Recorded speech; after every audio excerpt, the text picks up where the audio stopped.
Okay, first of all, Christ is risen. Welcome, everybody. We have a lovely number today. That's great. I'm Valerie Zahirsky, member of the Clergy-Wise Advisory Group, which sponsors these retreats. And our guest speaker today, if we're going to talk about the canonization, is the best person we could have. Archbishop Daniel is the hierarch of the Diocese of Chicago in the Midwest. He is also the chair of the Canonization Committee. So he will tell us about the canonization as much as he wants to. Also, we're particularly grateful to him for coming because he's had it's been a very difficult week. He went to Cleveland for the very sad reason of the fire at St. Theodosius Cathedral, but he went and he was with the community there and came back and still agreed to be with us, which I think is just great. I think Wendy has explained, Matushka Wendy, about that we will all be muted while Vladika is speaking. If you have questions while he's speaking, please put them in the chat, and then we'll have some time for questions after his talk. I think that's about all we need to say, and I think, Vladika, if you're ready, if you'll lead us in prayer and begin as you wish to. Okay, thank you so much, Matushka. Christ is risen from the dead, trampling down death by death, and upon those in the tombs bestowing life. Christ is risen. Christos voskrese, Christos anesti. I'm really happy to be here this morning, and as I said earlier, to see all of your faces. Many of you, actually the majority of you, I have known for several years, and the rest of you whom I've not yet met, I know something about some of you, and I just want to assure everyone that you are, as the wives of our clergy, remembered in my prayers every day.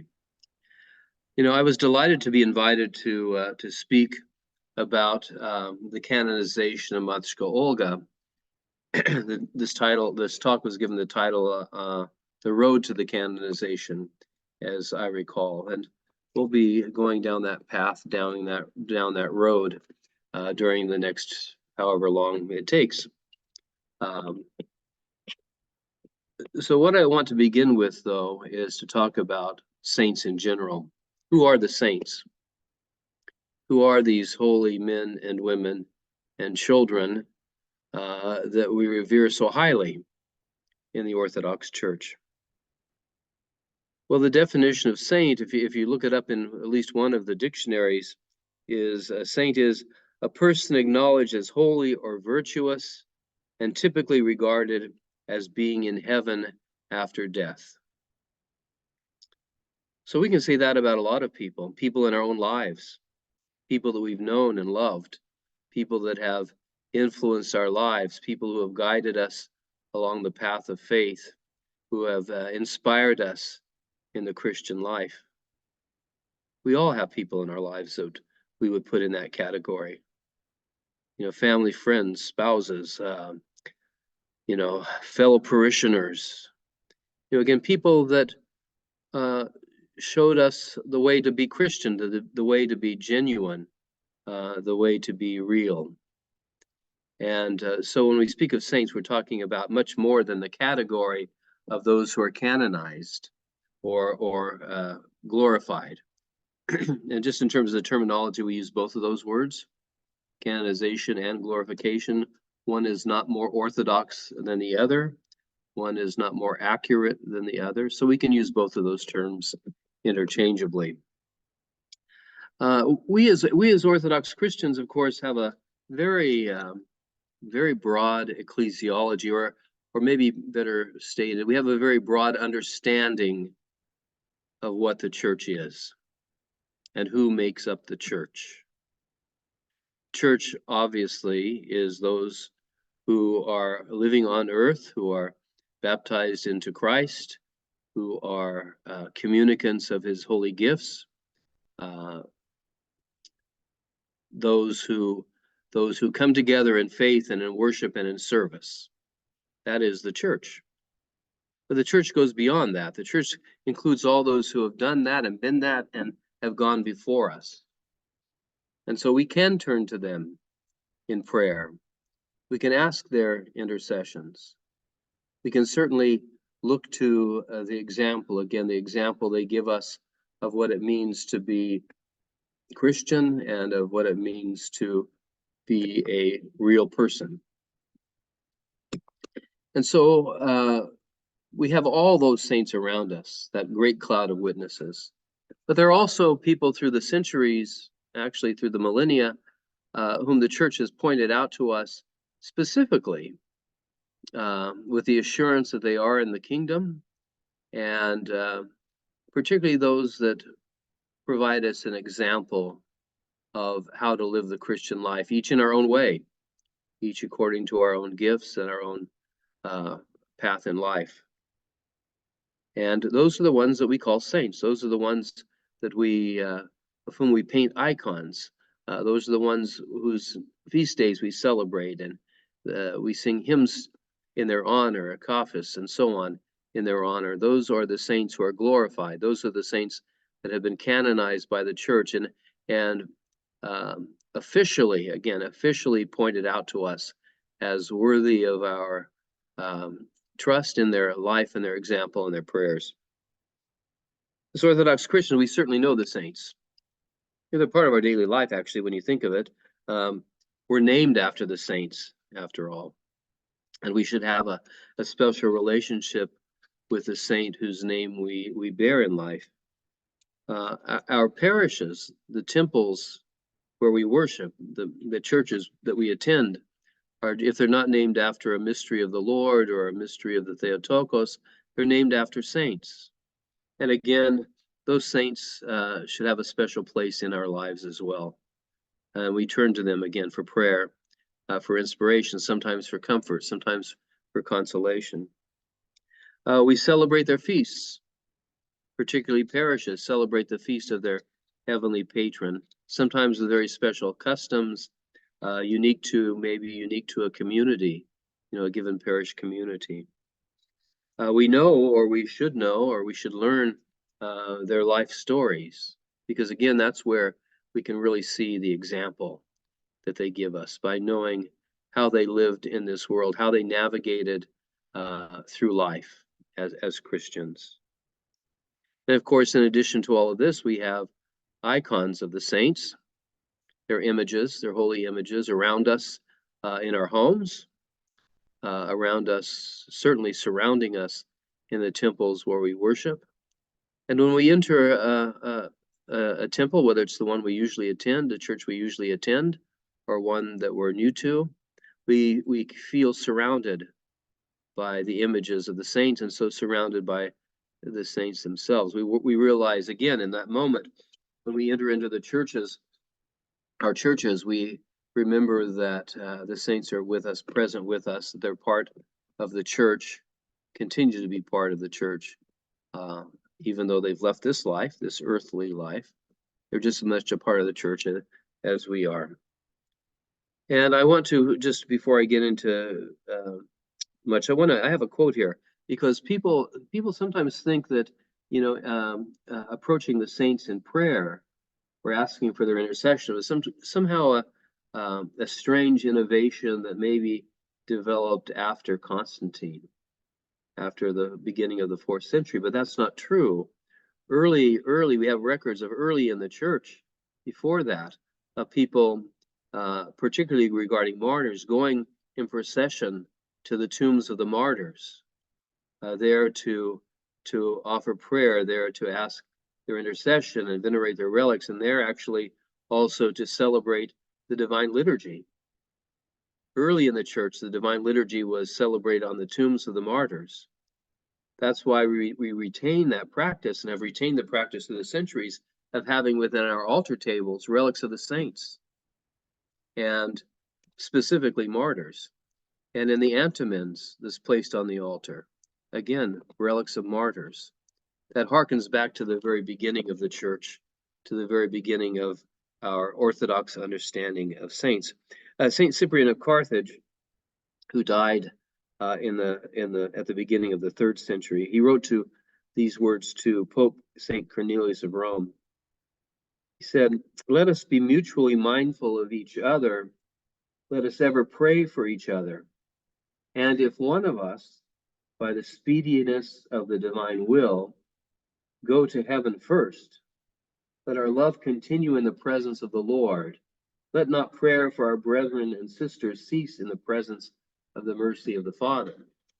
So an early reference to the fact that the saints in the kingdom, whether or not they're canonized, the saints who are in the presence of the Lord at his throne, do pray for us, intercede for us, and are a part of our lives.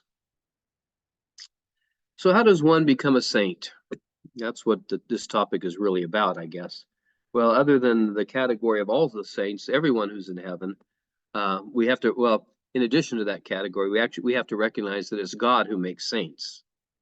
It's the Lord who welcomes people into his kingdom. It's the Lord who accepts their prayers around his throne. And that's all those who are recognized or not recognized. But we also have this process that provides for official recognition by the church.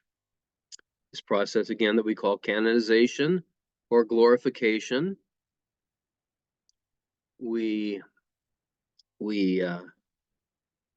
have this process by which they're brought forth and acknowledged by the church. And we're going to talk today, as you know, as has already been stated, about Matushka Olga of Kwethluk in Alaska, who has just been recently officially recognized as a saint of our Orthodox Church in America, and as a saint in the Orthodox Church, indeed, throughout the world. And what a blessing this is. I want to read the statement or the proclamation, just so you get a sense. This is very formal language, but I want to read the proclamation of the Holy Synod concerning her glorification. Again, the language is formal, but from this language, you get a sense of what lies ahead of us, what all this process of glorification entails. So this is the proclamation of the Holy Synod of Bishops of the Orthodox Church in America on the glorification of the righteous servant of God, Matushka Olga. In the name of the Father, and of the Son, and of the Holy Spirit. Amen. Dated November 8th, 2023 in Chicago, Illinois. To the beloved clergy, monastics, and faithful of the Orthodox Church in America. God is wondrous in his saints. The Holy Synod of Bishops of the Orthodox Church in America has heard the petition of the Right Reverend Alexei, Bishop of Sitka and Alaska, expressed in his November 2nd, 2023 letter to his Beatitude Metropolitan Tikhon, concerning the glorification of the servant of God, the righteous Matushka Olga. In this letter, His Grace Bishop Alexei states, I am writing to your Beatitude with respect to the departed handmaiden of God and faithful Orthodox Christian, Matushka Olga Michael of Kwethluk, known by the pious peoples of the Kuskokwim as Aramskuk. Her humility, her generosity, her piety, her patience, and her selfless love for God and neighbor were well known in the Kuskokwim villages during her earthly life. Her care for comforting the suffering and the grieving has also been revealed after her life by grace-filled manifestations to the faithful throughout not only Alaska, but all of North America. The first peoples of Alaska are convinced of her sanctity and the great efficacy of her prayers.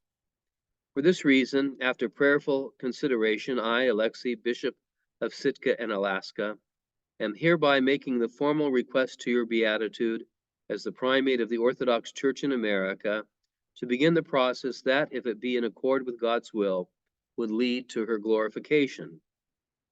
The Holy Synod, having prayerfully reflected upon this petition, and having observed and acknowledged the sincere devotion among the faithful of Alaska and beyond, has unanimously determined that the time for the glorification of Matushka Olga has arrived, fulfilling the hopes and prayers of pious Orthodox Christians throughout Alaska and the entire world. Therefore, meeting in solemn assembly in Holy Trinity Cathedral, Chicago, Illinois, under the presidency of the Most Blessed Tikhon, Archbishop of Washington and Metropolitan of all America, we, the members of the Holy Synod of the Orthodox Church in America, do hereby decide and decree that the ever memorable servant of God, Matushka Olga, be numbered among the saints. With one mind and one heart, we also resolve that her honorable remains be considered as holy relics, that a special service be composed in her honor, that her feast be celebrated on November 10th or October 28th, Old Style, and the Feast of All Saints of North America, the second Sunday after Pentecost.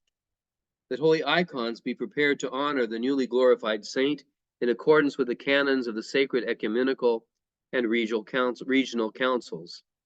That her life be published for the edification of the faithful. That the name of the new saint be communicated to the primates of all sister churches for inclusion in their calendars, and that the date and location of the rite of glorification be communicated to the clergy, monastics, and faithful of our church in due time.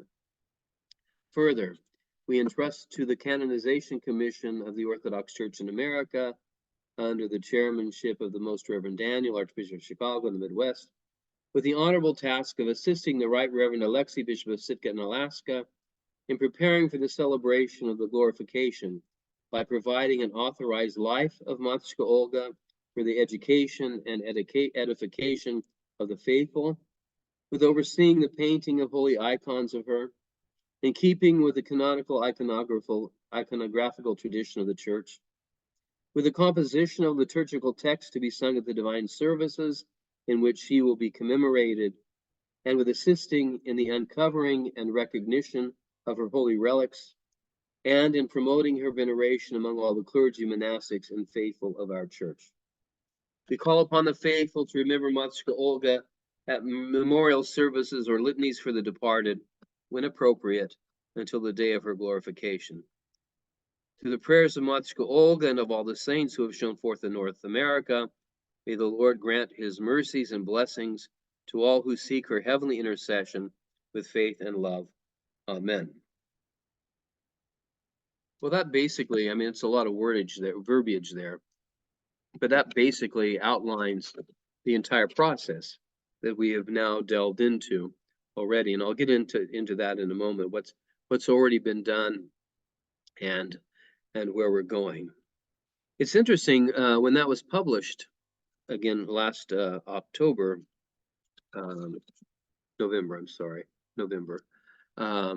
When that was published last November, I immediately began to receive all sorts of communication about this, mostly by email, some phone calls, a few texts from people who have my phone number, and they were all just overwhelmingly supportive and thankful, and kind of joy-filled messages.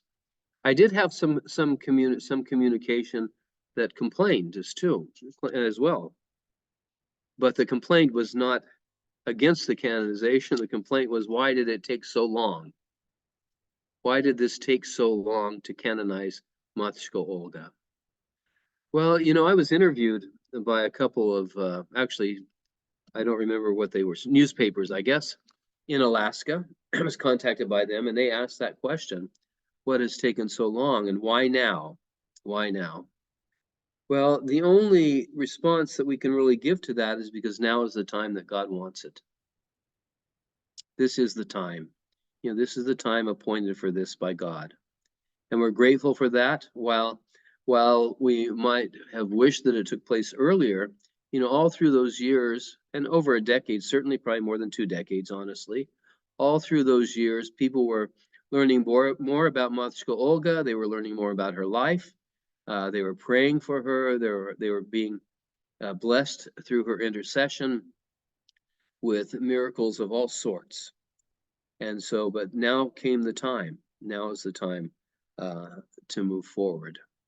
And so when word got out, I'm sure that you were all happy as well to know this. And, just a couple of side comments here. It's significant, although I don't want to make a big deal of it.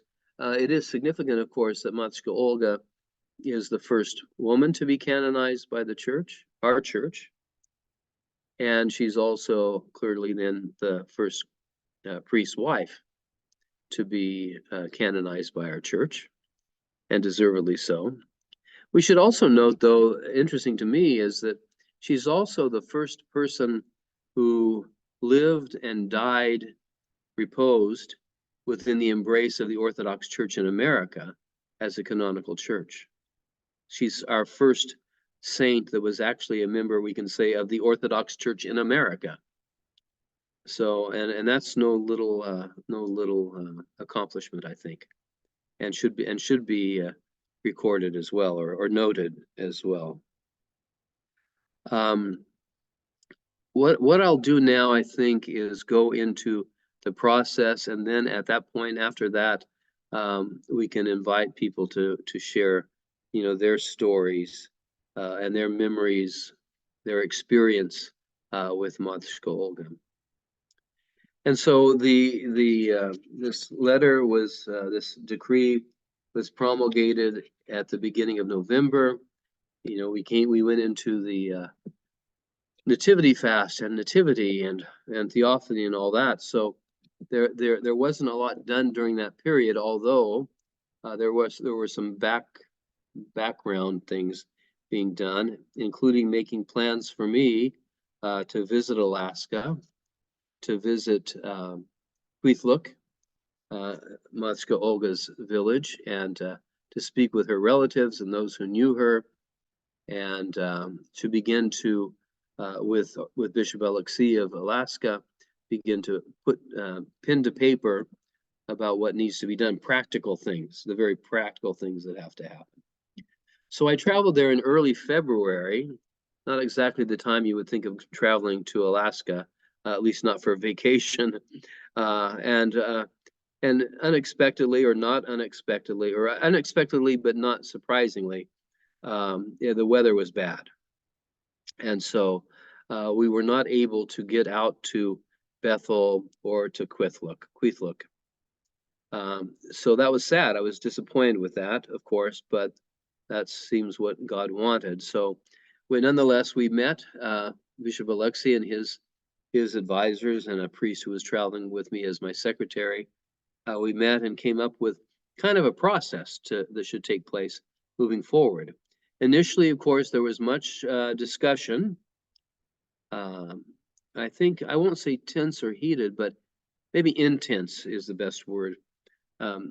Intense discussion about where her relics would be and where the canonization would take place. So we're aware, of course, of the need for sensitivity to the culture in which she was raised and to the culture of the Yupik people. We respect that culture highly. It's an Orthodox culture, after all.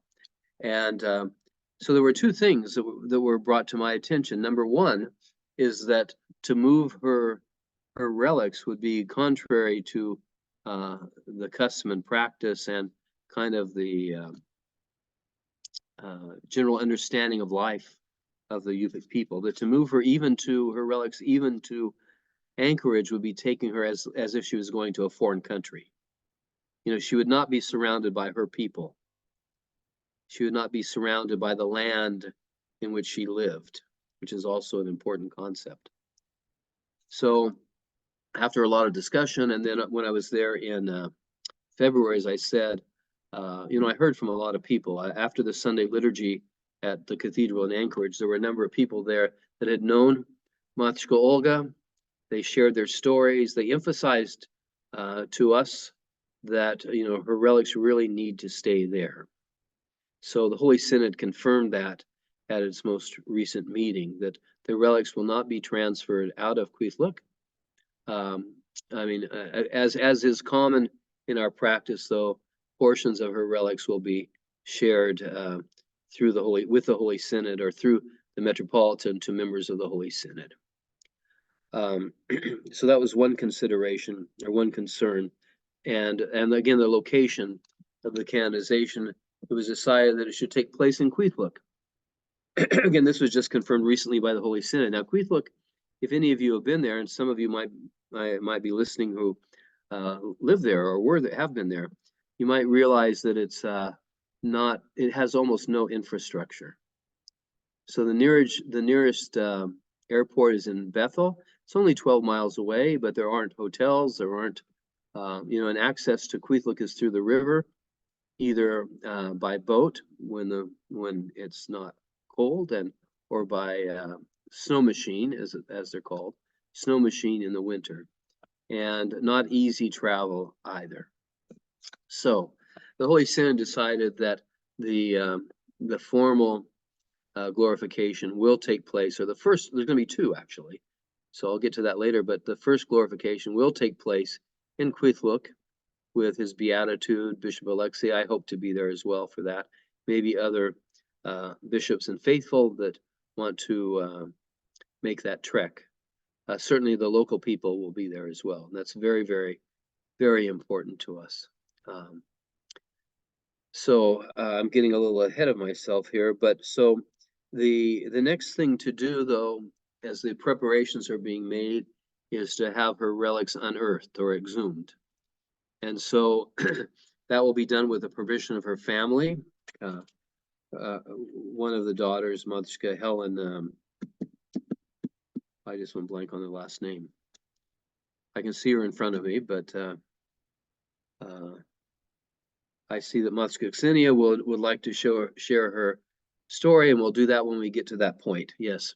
In any case, the family will give permission for the relics to be unearthed, and they will be, enshrined there in St. Nicholas Church in Kwethluk. So that's the kind of the first thing moving forward. We have to wait until the earth thaws, though, and so that'll be taking place. We've asked a doctor, a medical doctor who's Orthodox, to be present at that unearthing of her relics, so that an appropriate professional description of the relics can be made as well for the need of recording that. So that'll be announced before it takes place. Then also in the meanwhile, we decided that we'll have local clergy in Alaska begin the process of preparing liturgical texts and music in keeping with their tradition. And there's assistance available too, but special melodies there and texts that can come from their understanding and their own experience of the culture in which Matushka Olga lived. For example, the concept of personhood, being a real person, is very prominent in Yupik thought and philosophy and self-understanding. That's something that matches quite well with our own Orthodox anthropology, our own understanding of what it means to be a real person.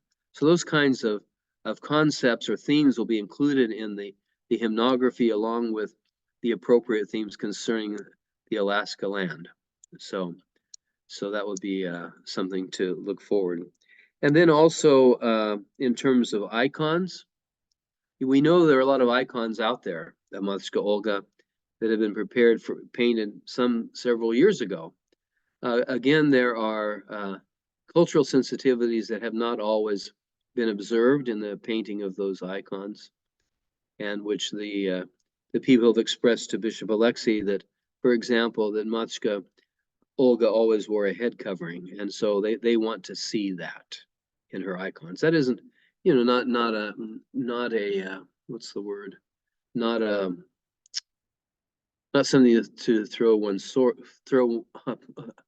how do you say it, to throw on yourself on a sword for, but it's just good to be sensitive to the culture, because after all the saints lived in a particular time, in a particular place, with particular language, with particular culture. And since we have Matushka Olga, who is so close to us in time, it's not difficult for us to understand how we can best honor her and turn to her for prayer.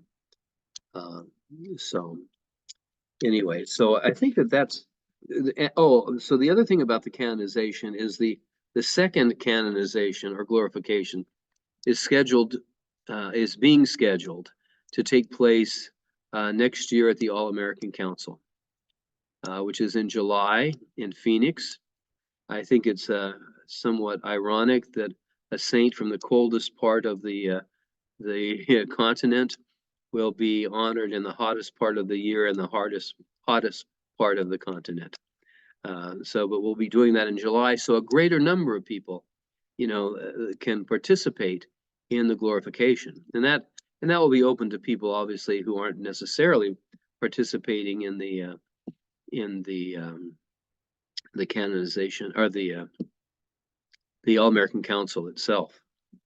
So, with that, I think that maybe we could let some people talk. Whoever's monitoring that, Matushka Cindy, if you're doing that, or okay, Matushka Helen Larson, thank you, is Matushka Olga's daughter. Thank you for that. And I see that Matushka Ksenia Alexa would also like to, maybe we can begin with you, Matushka Ksenia, in sharing with your thoughts and your experience of Matushka Olga.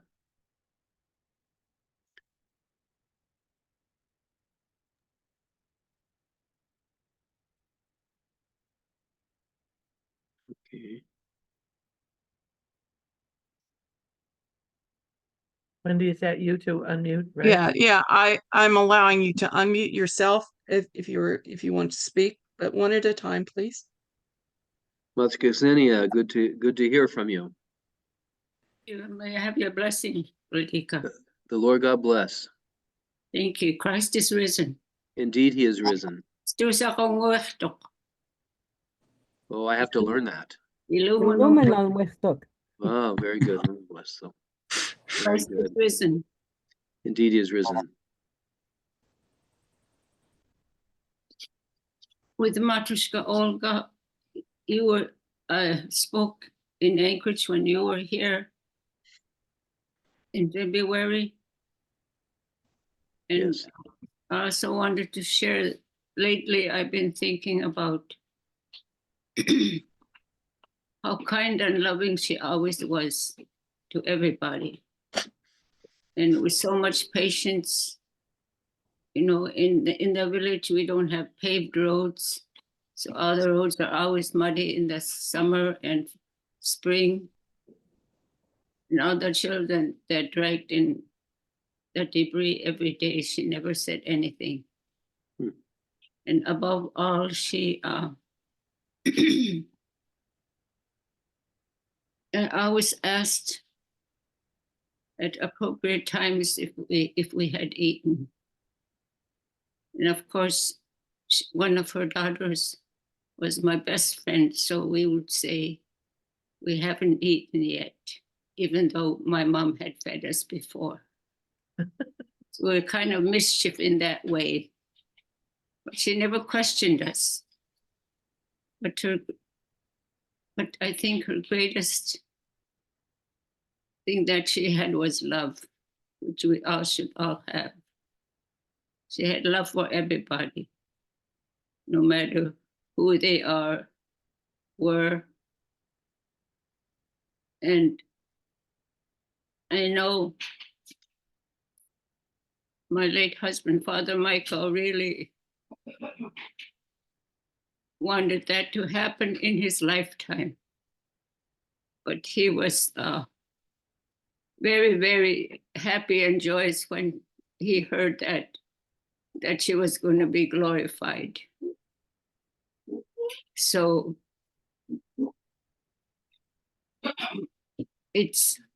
both of us always wanted to be on earth when that happened. Mm-hmm. So when he heard about that, because I called him and told him, he was so happy, and I'm sure he had a lot of plans already planned that he didn't have time to present. But one of the main things that I also was thinking was, things in Alaska are very expensive. To fly here is very expensive. Food in the stores are expensive. Life in the villages aren't easy. So even though it sounds like that we were stingy to not have her taken out of the village. I think it is right that she remains there, because there are saints that we make plans for to go on a pilgrimage, and it takes a lot of effort for us to go see another saint in another country. And we make plans for that when we do that. So I believe that any good that we want, we have to struggle for it. In her lifetime, her husband was the only priest for the lower Kuskokwim and upper Kuskokwim River. And he would be gone sometimes for 1 or 2 months. Meanwhile, she had to raise her children by herself.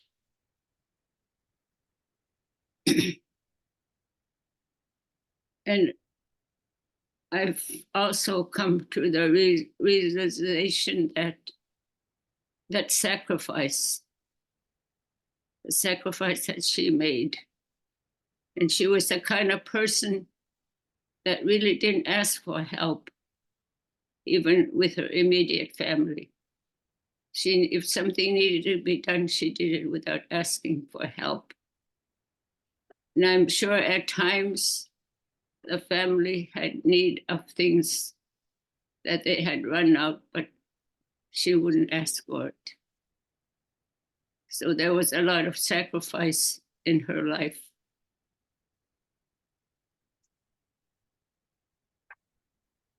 And I think with that, I'm finished. Matushka, I'm so very happy to see you this morning. I want to say that, you know, there's no way that anyone should say that the people of Kwethluk or the Kuskokwim are stingy, because you've shared Matushka Olga with the whole world. You know, our knowledge of her has come from there, and that's what's most important. And I also am happy you're here because I want to acknowledge the great debt that we owe to Father Michael. If it weren't for Father Michael writing in his book, Orthodox Alaska, the people in the lower 48, who knows when they would have heard of Matushka Olga. But he was the one who introduced her to all of us in the lower 48. And so we really do owe him that. He was, in a sense, an evangelist for the cause of Matushka Olga. And I'll certainly always remember him for that. The last time I spoke with Father Michael was shortly before his repose. We spoke, and I just wanted to talk to him about and to receive his reaction about Matushka Olga's canonization being announced. And of course, as you said, he was filled with joy. He was very happy and grateful to God that this finally is taking place. So Father Michael is not far from this whole process. Matter of fact, he still continues to be involved with this process of the canonization of Matushka Olga. So again, we owe a great debt of gratitude to him and to you as well, as you've supported him, Father Michael, through the years. So thank you, Matushka, very much. You're welcome, Radhika. Thank you. Is there anyone else that wants to speak at this point?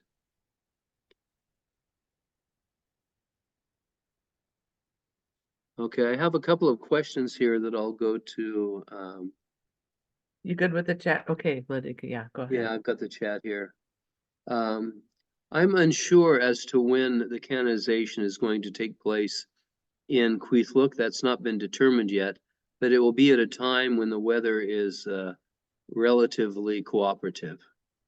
But nothing will take place until after now. I think they're getting ready. I haven't heard anything in 2 months, but before too long, the bringing forth, the uncovering, or the exhumation of the relic should take place. And once that happens, we'll have a better sense of when the glorification will be scheduled for Kwethluk.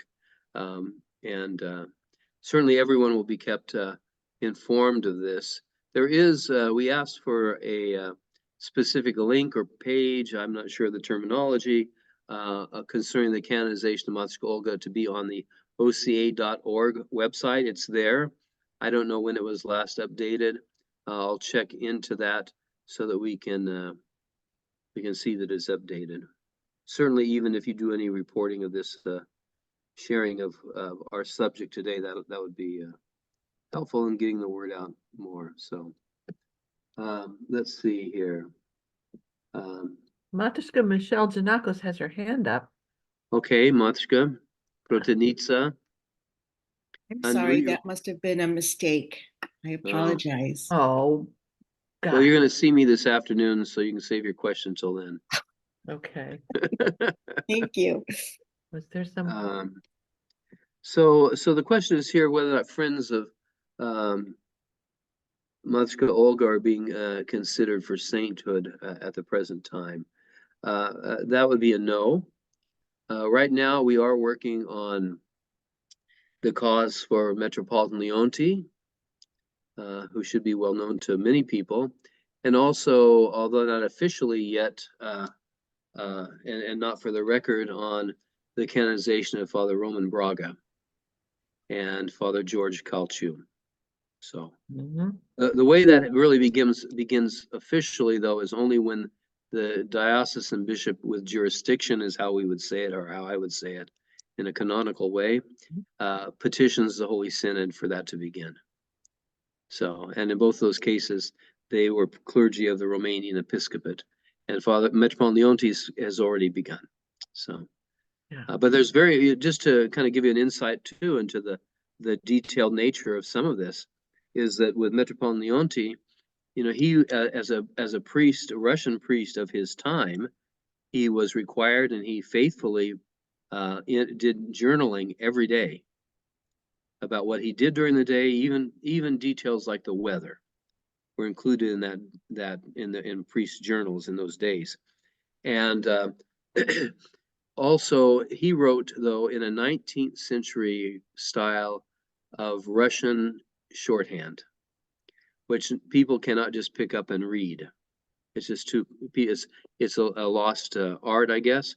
Although there are people in Russia who are beginning now, at our request, to work on the 49 volumes of his journals.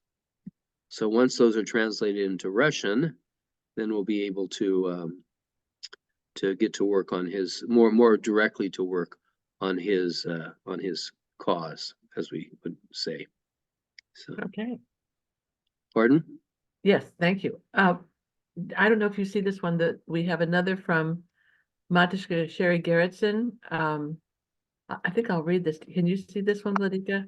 Let me just pull down my. Let me see here. It's that you said Matushka Olga. Okay. Yeah, I'm in the Orthodox Church in America. Yes, definitely. Okay. Yeah. And Peter the Aleut, well, of course, he was not a member of the Orthodox Church in America. He was part of the Russian Church, which is our mother church. So all of the saints before this were part of our church, but when we were part of the Russian Church. And then you skip to 1970 when autocephaly is granted, and Matushka Olga is the first one to be canonized after that. But actually, St. Peter the Aleut was not canonized by the Orthodox Church in America. This is an interesting side note here. The St. Peter the Aleut was actually canonized by the Diocese of the West. And that devotion has spread beyond the Diocese of the West to the point that even churches in dioceses, not in parishes not in the West. Here in the Midwest, we have St. Peter the Aleut Church in Minot, North Dakota, for example. But we've recognized that canonization. But that was done as was a tradition, and it could still happen that a diocese canonize a saint. But given in the global village in which we live, you know, what one diocese does affects another, and it's just better for us to do everything together. Yeah. So. we have another question that had come up earlier. I don't see, it was these three words: canonization, glorification, sanctification. And we wondered, the person wondered, is there one of these that you think is the most significant or complete, or are they just different aspects of So, the so same? sanctification, refers to that the process that takes place within the person by which they become holy or sanctified, or theosis would be another term for that. So that's not a term we use. She's holy, so she's holy, but we're not sanctifying her. She was sanctified in her life. So the process is either glorification or canonization. The glorification term actually comes from a liturgical act in which what we would call the magnification during matins, when for the first time the person is elevated in song as a saint. And canonization, of course, refers to the process of putting a person on the canon, in the list, the official list of saints.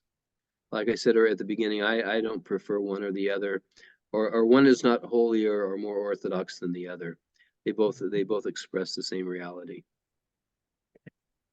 So, Matushka Natalia Wooten, did you have a question? I don't know if you had your hand up.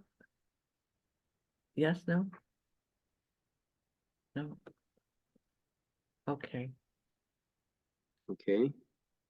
And I see there's a comment here about the lives of life, meaning a written account or a vita of Saint Olga. That there are two.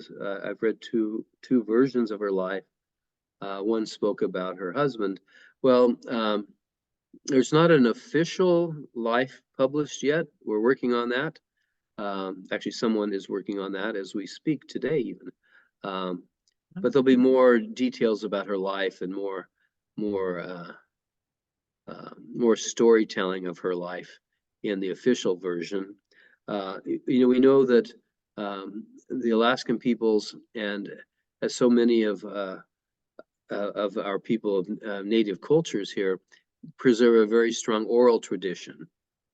So during her life, there's not been a lot written down about her because it's been communicated orally from generation to generation. But we are working on that.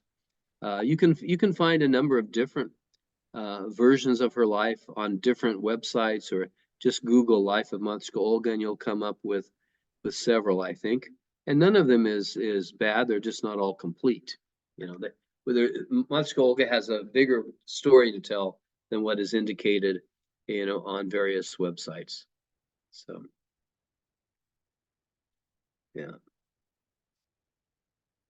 Okay.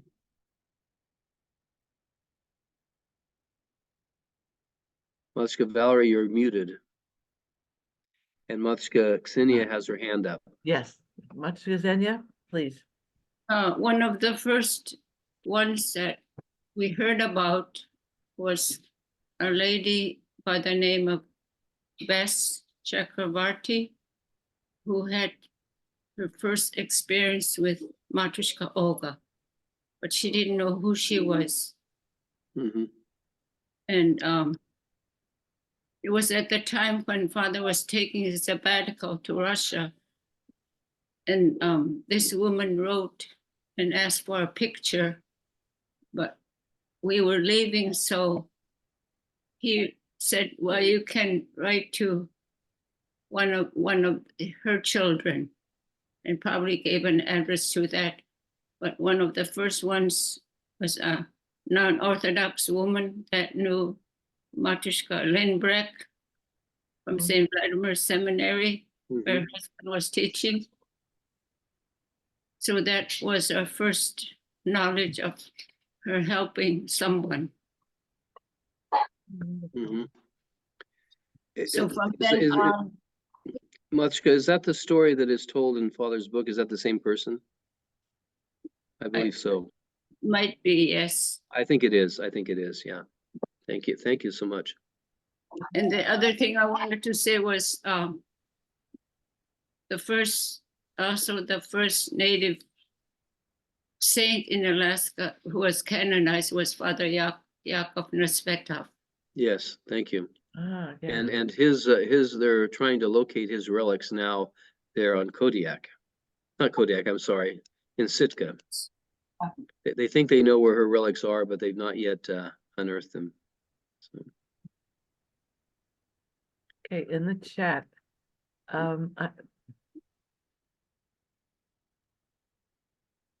is this Cindy, Matushka Cindy? Cindy Voidovich, I've heard folks refer to Matushka as Saint Olga and as Matushka Olga. At what point do we officially refer to her as saint? Well, she can be referred to as saint now, actually. I mean, the Holy Synod has proclaimed her a saint. We just have not yet had the formal canonization rites. So, Okay. but and various titles are, you know, Matushka Olga, Saint Matushka Olga, Matushka Olga of Alaska, Saint Matushka of Kwethluk, various titles or appellations are being assigned to her. So, you know, but she can be called saint now. And I think there's a certain endearment, though, with referring to her simply as Matushka Olga. Yeah. And that's not disrespectful of her sanctity. And I think I find it very endearing, you know, myself. So, but either's fine. Yeah. Okay. Okay. Here's from Matushka Kitty. Will there be other celebrations in Alaska besides the actual glorification? Not that I'm aware. Bishop Alexei hasn't communicated that yet. I'll be seeing him this month here in Chicago for a celebration, and we'll have. We already talked about sitting down and updating each other on what's happening. So, but I don't think there'll be more I mean, in local parishes, of course, they can do that. Right. Yeah, but you know, the official church, I guess, church-wide celebration, even though it's in Kwethluk, is the main celebration. So Now we have a question about Metropolitan Leonti's wife. mhm. Is reported to have starved to death because of their need to occupy the cathedral. Is she under any consideration for glorification? I don't know of that. I hadn't heard that, but so I'm going to investigate that. I had not heard that she had starved to death because of their need to occupy the cathedral. Yeah, I'm not nothing sure to me. what that means. So her family has never said anything to that effect. So Vladika, it's Wendy. I asked that question because my husband tells me that all the time.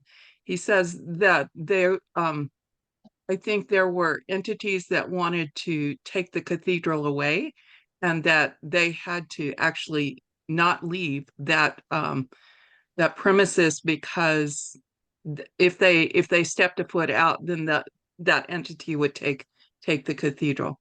So yeah. So anyway. well, no, I'm going to follow up on that because I've not heard that. I've spoken, of course, to her family member, to their family members, and you know, if something like that happened, you know, we all certainly want to know that. So thank you for bringing that up.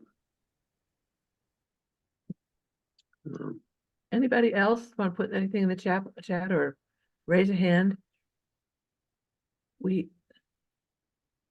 There was one other thing that came up earlier. Because Vladika, you have a very knowledgeable, very deep knowledge of the let's go with this. Denise, are clergy able to commemorate her liturgically at this point? No, she's, as the decree says, and she's remembered among the departed at the prayers for the departed. That's actually part of the process. We recognize she's a saint. We're praying to her as among the departed, but that's actually as part of the formal rite of glorification or canonization. The last thing that takes place before the rite begins is a final panahida or memorial service for the person who's going to be declared a saint. It's kind of a liturgical, symbolic act to differentiate between among simply the repose and among the glorified. So, but and there are no official texts yet either, so that would make it difficult. But at memorial services, for example, on Memorial Saturdays, Soul Saturdays, certainly she can be included among the departed and at the beginning of that list. So okay. Oh, will there be an akathist for Matushka Olga? there's one that's been written. It's not very it's insufficient. Father Lawrence Farley wrote it, and I've spoken to him about it, and he might be working on another one, I hope. But because there's nothing particular to Matushka Olga really much in the in that akafis, but a formal one is being prepared as well. So, yeah, and hopefully using the what we would call the Alaskan melody, which is so endearing and enchanting. Yeah. And then Matushka and Kalish, I just wanted to express how happy I am to hear that all of these plans are being made with such respect and collaboration with the community in which she lived. Yes, very much. Yeah, definitely. You know, we even got word, for example, that Matushka Olga's favorite color was blue. I don't know if someone told that to Bishop Alexei, so that's noted somewhere too. So, but she was very attentive to covering her head in prayer in a church or at home, and whenever there were clergy present. So, yeah, that's a cultural thing that we need to honor. So, Right. yeah, so. Okay, another here. How is the date of her remembrance determined? The Saint's Day. So, you know, I'm going to be a little bit confusing here, or I'm a little bit confused. The way she reposed on November 8th, but her feast day is November 10th because that was the day of her burial, and because there are whatever the other saint is there on the 8th, is it Saint Demetrius on the old calendar or the new calendar? I forget now, or the archangels, I guess. But anyway, so that's how it was decided. It's the day of her burial. Okay. Which in itself showed a miracle in terms of the sudden thawing of the ground, and so that a grave could be dug, and then an immediate refreezing after she was buried.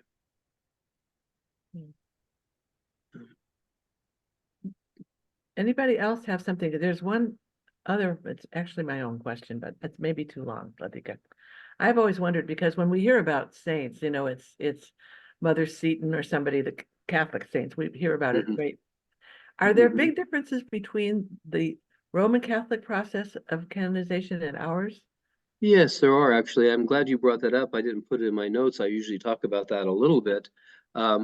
So the Roman Catholic process of canonization is very legalistic.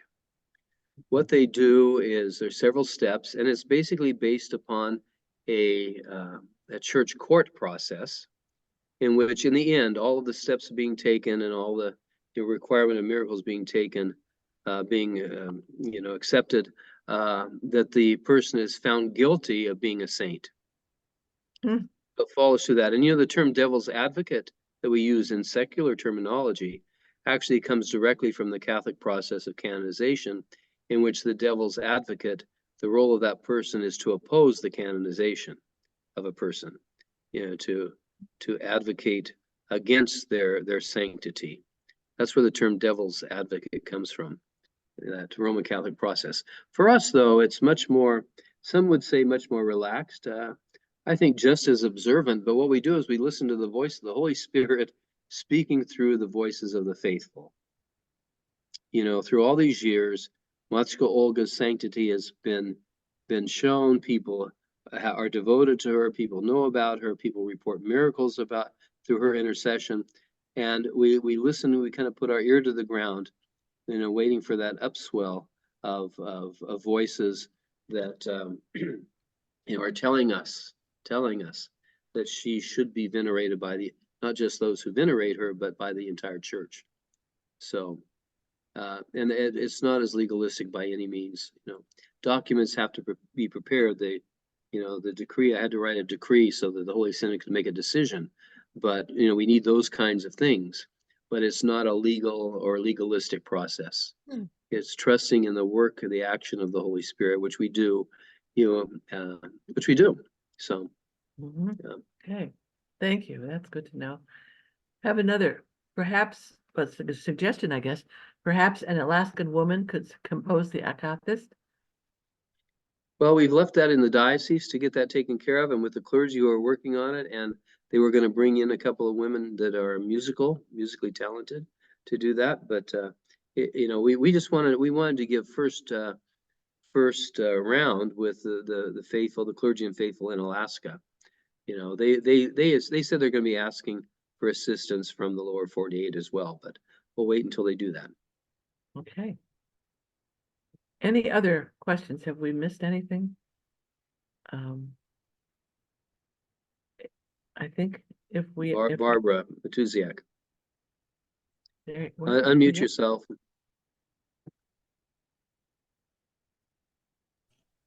Will this be available to regular people? Your talk?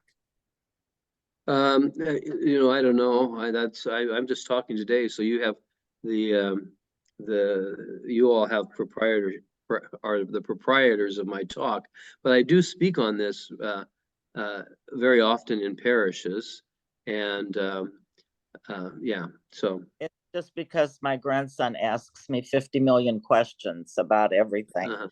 And you know, my husband isn't here to answer them, so I'm trying my best. And I know he's going to ask me about Yeah, well, your good. talk. Yeah, good. Well, this talk will be made available to you, and you can share it with him, certainly. Yes, Okay, that'd be great. yes, Yes. this will be available. Yeah. Okay, from Matushka Sherry Gerritsen, just a clarification of who Matushka Olga's husband was, and who did you say kept the journal that's being translated? So Father Nikolai was her husband. You know, they were married. When they were married, he was the local post office guy, and also had a general store, a small general store. And what was the second question? Again, I'm sorry. Who is keeping the journal that you said is being translated? Oh, so that journal is in the possession of the Russian Church. It was 49 volumes. Actually, 3 volumes are in the Library of Congress as well, which has a lot of his general correspondence, and all of his official papers are actually not in our archives, the OCA archives, but they were given to the Library of Congress. Yeah. Okay. Okay, I know, Vladika, are there anybody else? Will laity, especially women, Denise's phone, especially women outside those who are local, be able to be present in Kwethluk? Anybody that can get there can go there when that's announced. Yeah.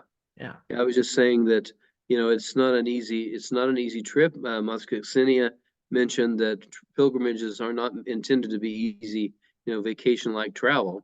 But no, it'll be open to anyone, of course. Of course, yeah. Yeah, it won't be closed. So just keep your ears posted. You know, as that time draws near, as the official date's decided, there'll be a big press release, you know, certainly on the OCA website, certainly on the Diocese of the Midwest website, and whatever diocesan websites you have. But it will be announced with gusto. So. Okay, we have, Matushka Ksenia? Yes? Yes. Yeah. I also want to emphasize that there's not that many homes.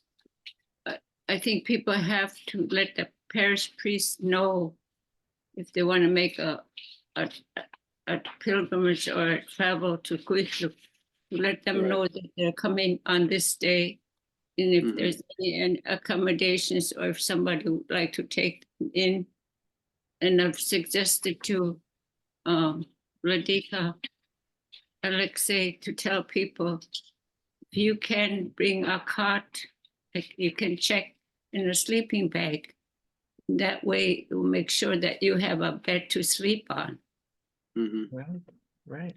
Yes, thank you, Matushka. I had mentioned also to Vladika Alexei that you know, some kind of pilgrim guide will need to be prepared to inform people how to get there, what the practicalities are, what the realities are, and all those kinds of details. So thank you for bringing that up. That's very good. Yeah. Okay. We have another one on the chat. When they write the akathist, will it be for a certain cause or group the way akathists normally are? If so, who or what? Well, you know, I don't know that the akathists are for a particular group or a cause. For example, so I would say no. I think what you know, what a akathists should do is praise the life and the sanctity and the works of the person. You know, you can, I understand what that question means, but anything that Matushka Olga, you know, in her life and in her intercession, anything that she has done or been involved with would likely be reflected in the Akaphist. But I'm not so favorable of an Akaphist or any prayer become very politicized and or take up a cause, you know. So the cause is sanctity, the cause is the glory of God. So we'll see. You know, I mean, Father Lawrence wrote, you know, he didn't get permission or any kind of blessing to write it. He just wrote it, and you know, it's published. It's published by Ancient Faith Network, and you know, I'm not happy with it, and I told him so. You know, I asked him to revise it. Matushka, Natalie, your hand's up there. Yes, I wanted to, especially thank Matushka Zhenya for sharing her stories of knowing how wonderful to have someone that's here with us to share about Matushka Olga. And I want to ask, I just recently saw the Alaska movie, and I think Matushka Zhenya was in there. I think that she told stories there too, which were really wonderful. And I hope that she's recorded, that her stories are written. I don't know if they are or not, but that would be very, very precious, I think, for all of us to have that, because she's here with us, and maybe someone that could even write it down. Yeah, I don't recall Matushka Olga herself being in that movie. Her daughter Matushka Helen was, and she was telling stories about her mother, and very, very inspiring stories as well. And I think that yes, I think you're right, Ludiga. I think that you're right. It was, yeah, she has such a precious face. yes, definitely, definitely, and you know, those like Matushka Ksenia and those who are still alive that knew her. You know, I was privileged to hear some of their stories when I was in Anchorage at St. Innocent Cathedral, and they are really beautiful stories of her life and her holiness. You know, and there's a certain a beautiful simplicity to her life and the stories about her that are deeply touching and deeply inspiring. So I don't know how long we're supposed to go today, but I have a couple of more things to talk about. If I could do that now, and then I have to get going to my next event. So, I also want to talk briefly about the cathedral. So, in speaking of the preparations for the canonization, the glorification, I've spoken with a few of you about this idea that I have, and that Bishop Alexei is open to, but all of you are going to have to come to some type of agreement about this, is that I think it would just be really wonderful if the clergy wives of our church could be the ones who offer the reliquary for her relics, which would mean some type of subscription throughout the church, you know, to cover the costs of that. But I don't want to get into the details because I have no details. But I think that would be very special. And with the number of clergy wives, it wouldn't require anything that your generosity can't provide. So I'll leave that for all of you and those of you who lead this group to kind of figure out and to be in touch with Bishop Alexei. He will not be surprised if and when you contact him about that. That's something that just came to me, and I shared it with him. And again, as I said, I shared it with a few of you, and I think that would be a wonderful thing, So great. Anyway, so that's one thing. I just want to close by saying a few words from my own perspective about Matushka Olga. Again, you know, she was a woman of her time, of her place, of her people. She never really traveled. You know, she never left the Kuskokwim, certainly. She lived a simple and a humble life, and she did so with joy. Everyone says, as Matushka Ksenia said, people would kids would tramp through her house with mud and snow and, water on their feet. And that did not bother her. She was very kind and loving and very gentle. You can look at her pictures. This is a situation where we have a saint we have photographs of, and you can look in her face and just see the gentleness and the joy that is coming out of her because of her faith in the Lord Jesus Christ. She sacrificed. She cared for others. The stories of her knitting and sharing knitting with people, or giving clothes that her children to people, to children who needed clothing, taking them clothes from the closets of her children, or from her children. Those kinds of things add up. That was how she became holy. She didn't have to go out and preach, but she did. In a sense, she does preach now, but she didn't have to perform great miracles. She just lived a very simple, holy life. And because of that life, her sanctity is just brilliant, shining now well beyond Alaska, throughout North America, and even beyond. I mean, her glory shines in the kingdom of heaven when we think about it. So I think it's wonderful that we have such a saint interceding for us in the kingdom.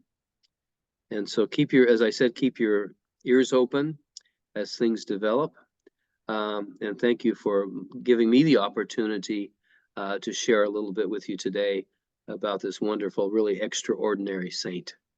So thank you. I do want to speak briefly though about the tragedy we had this week in Cleveland with St. Theodosius Cathedral. About 4 o'clock, it was about 4 o'clock here, Central Time. I had a phone call from Father John Zenak, and then after that, one from Father Jan Szysmar, who's the dean of St. Theodosius Cathedral, saying that the cathedral was on fire. And they were both going at breakneck speed, driving their cars to get to the cathedral. There was a lot of damage. The fire came about because they were doing repairs on the roof. And what they were working on is restoring the copper flashing around the domes.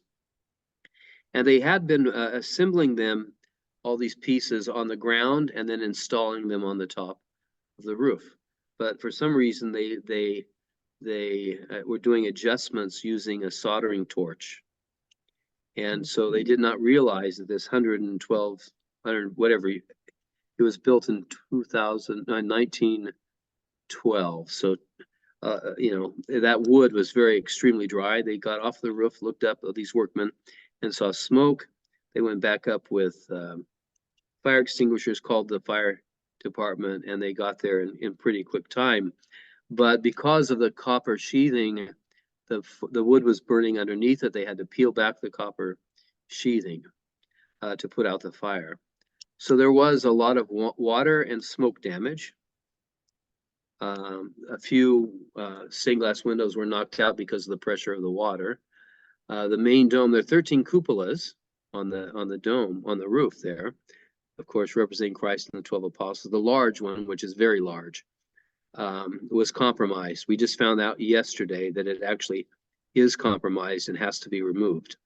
So, and I also found out last night that the property is off limits to everyone. So they're not able to have liturgy in their hall. They're actually going to put in a tent at St. Theodosius Cemetery, and they're going to have liturgy there tomorrow until more permanent arrangements are made for the community to stay together as a community.